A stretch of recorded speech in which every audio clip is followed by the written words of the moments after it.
Kita akan buka di dalam Injil Matius pasal yang pertama, ayat yang ke-21. Injil Matius pasal yang pertama, ayat yang ke-21. Demikian firman Tuhan. Ia akan melahirkan anak laki-laki, dan engkau akan menamakan dia Yesus, karena dialah yang akan menyelamatkan umatnya dari dosa mereka. Bapak Ibu Saudara yang dikasihi Tuhan, pada tanggal 15 kemarin kita sudah merayakan Natal dengan tema Yesusku Penyelamatku. Dan berdasarkan ayat yang ke-21 ini, kita mendapatkan penjelasan, kita mendapatkan penegasan bahwa yang akan lahir dari rahim Maria dan pada waktu itu belum menikah dengan Yusuf, statusnya baru bertunangan, maka anak yang dikandung dan yang akan dilahirkan itu dialah yang akan menyelamatkan umatnya dari dosa mereka. Saudara yang terkasih dalam Tuhan, ternyata akibat dosa itu mengerikan. Akibat dosa sangat buruk sekali. Akibat dosa, saya dan saudara akan menerima hukuman kekal. Tidak hanya itu, saudara. Akibat dosa, dunia ini, tanah ini tertutup. Fisik kita juga alami kelemahan. Setelah manusia jatuh dalam dosa, kemuliaan Allah sudah tidak ada lagi di dalam tubuh Adam dan Hawa. Keturunannya, saya dan saudara termasuk di dalamnya, sudah kehilangan kemuliaan. Maka fisik kita bisa sakit, fisik kita bisa lelah, dan kemudian kita bisa alami kematian secara jasmani. Tanah terkutuk sehingga ketika mengupayakan tanah harus berkeringat, harus berjuang. Binatang-binatang menjadi tidak bersahabat dengan kita. Bahkan binatang yang kecil yang tidak kelihatan oleh mata, yang disebut dengan bakteri, virus, tidak bersahabat dengan kita. Jadi saudara, sangat mengerikan akibat dosa ini. Bukan hanya nanti di kehidupan selanjutnya akan dihukum di api neraka, tetapi selama ada di dunia ini alami penderitaan. Dunia ini sudah terkutuk, bukan manusia yang kemudian terkutuk ketika hidup di dunia. Manusia akan alami kutuk nanti ketika dia tinggalkan dunia, yaitu kutuk penghukuman kekal. Tetapi dunia ini juga ikut terkutuk akibat dosa, sehingga ada gempa bumi, ada tanah longsor, ada bencana alam, banjir, dan lain sebagainya. Jadi sekali lagi, akibat dosa sangat mengerikan. Tetapi kita bersyukur karena kelahiran Yesus disebut sebagai pribadi yang akan menyelamatkan manusia. Ada harapan di tengah keadaan yang tidak ada harapan. Semua manusia sedang menuju kepada penghukuman kekal. Semua manusia menjalani kehidupan dengan susah payah, seperti kata kitab Pengkhotbah. Tetapi dengan lahirnya Yesus Kristus, maka ada harapan. Saudara, yang pertama-tama yang harus saya jelaskan adalah kenapa saya dan saudara harus diselamatkan. Tadi sudah saya sampaikan, akibat dari dosa itu sangat mengerikan. Apakah kita tidak bisa berupaya sendiri untuk bisa menyelesaikan dosa? Kenapa kok harus diselamatkan oleh Yesus Kristus? Betul kok, akibat dosa itu mengerikan. Dunia ini ikut dikutuk, alam menjadi tidak bersahabat, binatang tidak bersahabat, tanah menjadi sulit untuk dikelola. Tapi bukankah kita bisa berupaya untuk menang dengan akibat dosa itu? Betul kok, akibat dosa adalah nanti kita akan dihukum di neraka. Tapi bukankah kita bisa berupaya supaya kita terhindar dari neraka? Kita kan bisa hidup saleh, kita bisa rajin ibadah, kita bisa hidup benar, supaya nantinya kita bisa masuk surga. Kenapa sih kok kita harus diselamatkan? Apakah kita nggak bisa menyelamatkan diri sendiri? Saudara, keadaan saya dan saudara bukan seperti anak kecil yang kepleset lalu masuk ke kolam renang yang dalam, lalu kemudian ada orang yang terjun menolong. Bukan seperti itu keadaannya. Kalau seperti itu, bukan akibat yang mengerikan. Ada anak kecil lari-lari lalu kepleset masuk ke kolam renang, lalu kemudian ada orang dewasa yang pintar renang lalu kemudian jebur dan kemudian bisa mengangkat anak itu sehingga anak itu selamat. Itu tidak terlalu mengerikan, saudara. Saya dan saudara itu bukan seperti orang yang lagi ada di dalam lumpur, lalu kemudian ada orang yang ada di luar, dia pakai kayu, ini pegang kayu, sini saya tarik. Bukan seperti itu. Itu tidak terlalu mengerikan, saudara. Tapi saya dan saudara ada di keadaan yang harus mati. Saya dan saudara ada di keadaan yang tidak mungkin bisa ditolong oleh diri sendiri maupun oleh orang lain. Dan kalau ada orang yang menolong kita, maka orang itu yang harus ganti mati untuk kita. Itu keadaannya. Kalau ada anak kecil kecemplung ke kolam, lalu kemudian ada orang dewasa jebur nolong, maka orang dewasa yang nolong itu nggak mati. Anak yang kecil itu nggak jadi mati. Itu nggak mengerikan, saudara. Ada orang yang masuk ke lumpur, lalu sepertinya dimakan oleh lumpur, semakin dia bergerak semakin masuk. Tapi ada orang dari luar pakai kayu, sini pegang kayunya, saya tarik, maka orang yang di lumpur selamat, orang yang nolong juga selamat. Bukan seperti itu. Keadaan saya dan saudara itu seperti ada di dalam kolam yang dalam sekali, dan sepertinya kita sedang disedot oleh pusaran air, sehingga siapapun yang menolong kita, dia juga mati. Wah, ini ngeri sekali. Siapa yang berani menolong, saudara? Karena kalau saya menolong, orang yang saya tolong itu selamat, tapi sayanya mati. Siapa yang bisa menolong seperti itu? Siapa yang mau melakukan itu? Ini keadaan saya dan saudara. Jadi Bapak Ibu saya dikasih Tuhan, betapa seriusnya dosa itu. Hanya Yesus yang bisa dan hanya Yesus yang mau. Saya dan saudara itu seperti orang yang sudah di pengadilan, lalu dijatuhi hukuman mati, sudah diketok, saudara. Sudah dicatat di persidangan dan akan dieksekusi tanggal sekian, hari sekian, hari apa, bulan apa. Sudah tinggal tunggu waktu, nggak bisa dibatalkan. Kita tidak jadi dihukum kalau ada yang mau ganti. Ini keadaan kita, saudara.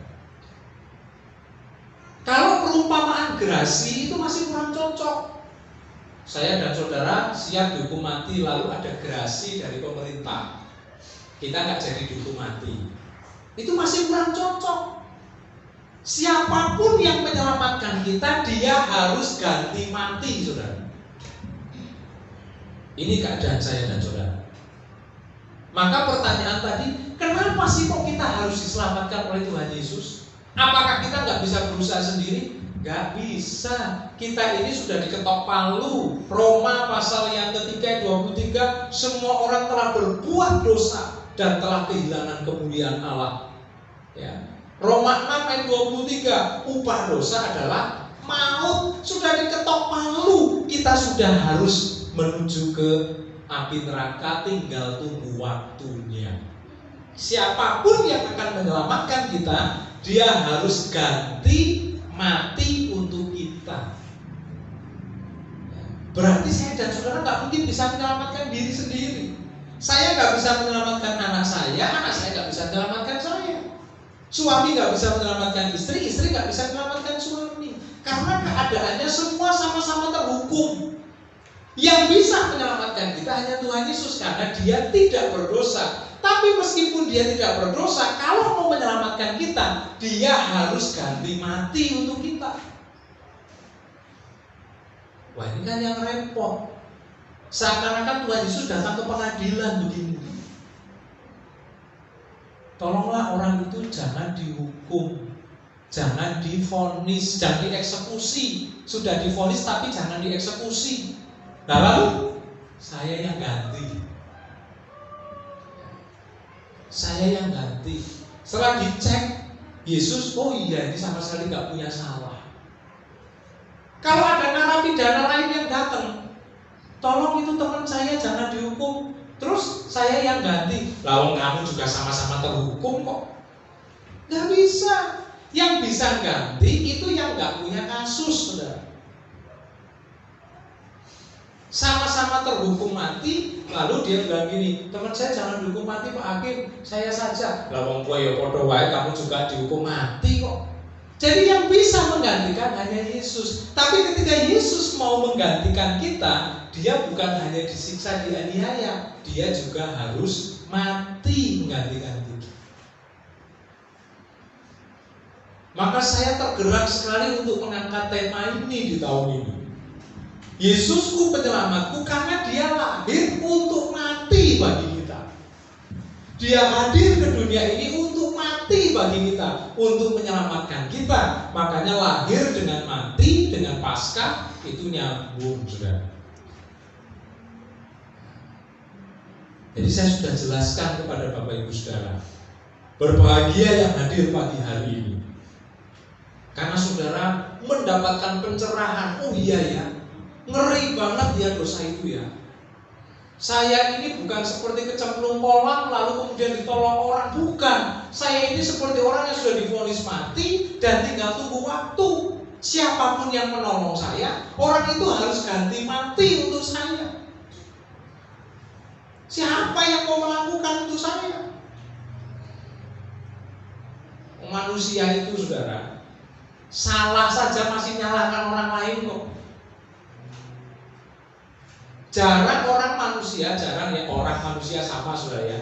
Jarang manusia itu mau nanggung kesalahannya orang lain. Wes, aku tak pasang badan, aku wae. Jangan. Kalau bisa kesalahan dia ditanggung orang lain, dikambing hitamkan itu orang lain. Dianya yang aman, orang lain yang masuk. Tapi karena dia punya duit, lalu kemudian keluarganya dihidupi. Ada yang seperti itu. Terus kamu saja yang ngaku, kamu saja yang pasang badan buat saya. Padahal dia yang salah. Orang yang mau pasang badan juga nggak mau gratis. Oke, saya mau pasang badan, tapi gimana keluarga saya? Nah, manusia seperti itu, saudara. Jarang yang mau menanggung kesalahan orang. Kalau mau menanggung ya dia minta bayaran misalnya. Jarang orang mau menanggung kesalahan orang. Yang ada adalah malah menyalahkan orang yang belum tentu salah. Jadi mau mengharapkan keselamatan dari manusia gak mungkin. Yesus lahir untuk mati bagi saya dan saudara. Yang kedua, saudara, yang terakhir, apa yang dimaksud dengan Yesusku penyelamatku? Dikatakan tadi bahwa Dialah yang akan menyelamatkan umatnya dari dosa mereka. Dialah yang akan menyelamatkan umatnya. Memang pada waktu itu Dia datang kepada orang-orang Israel, Dia datang dalam wujud jasmaninya orang Yahudi. Sehingga umatnya yang dimaksud di ayat itu pada waktu itu pertama-tama menunjuk kepada orang Yahudi, orang Israel. Tetapi ternyata, saudara, justru malah orang-orang Yahudi menolak Dia. Sehingga umatnya di sini yang dimaksud adalah orang-orang yang percaya kepadanya. Maka Yesusku penyelamatku tidak akan mungkin menjadi kenyataan kalau tidak ada orang yang percaya kepadanya. Karena yang bisa diselamatkan dari dosa yang sangat mengerikan itu cuma yang disebut umatnya. Umatnya itu bisa orang Yahudi, bisa orang non-Yahudi, orang Indonesia, saya dan saudara. Maka sekali lagi saya sampaikan, percaya ini sangat penting.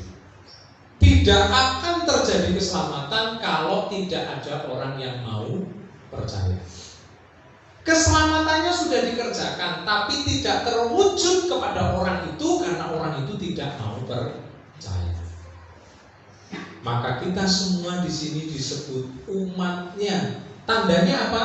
Percaya. Sederhana yang gampang jadi orang Kristen juga. Percaya, mengaku dengan mulut, percaya dalam hati. Tapi karena masih dikasih umur panjang, selalu saya katakan, percaya bukan hanya di mulut, bukan hanya di batin, tapi juga di perbuatan. Yakobus katakan, iman percaya tanpa perbuatan pada hakikatnya mati. Percaya sama Tuhan, percaya aku percaya. Wah, aku hidupnya gak karu-karuan, saudara. Tapi ketika ditanya percaya, aku percaya. Gak cuma di mulut, di batin saya percaya. Wah, itu aliran kebatinan. Hanya sampai di batin. Mau aliran kebatinan saja tidak hanya di batin kok. Saya perhatikan sampai di perbuatan kok mereka. Kalau sampai kita hanya di batin, kita kalah sama aliran kebatinan. Oleh karena itu, mengakhiri tahun 2022, kita mau evaluasi diri, kita mau periksa diri. Percaya saya ini cuma sampai di mulut dan di batin, atau sudah di perbuatan? Kalau sudah di perbuatan, sampai di mana? Kalau sudah di perbuatan, ajek apa enggak? Termasuk saudara datang beribadah ini bukti saudara percaya. Saya selalu katakan, saudara beribadah bukan untuk masuk surga. Saudara beribadah karena saudara sudah terima surga dengan percayanya saudara itu. Dengan iman kita sudah terima keselamatan. Karena keselamatan yang mengerjakan adalah Tuhan Yesus. Firman Tuhan tidak saya perpanjangkan. Saya dan saudara semakin ngerti. Kalau tidak ada Natal, tidak ada Paskah, tidak ada harapan bagi saya dan saudara. Tidak ada harapan bagi manusia.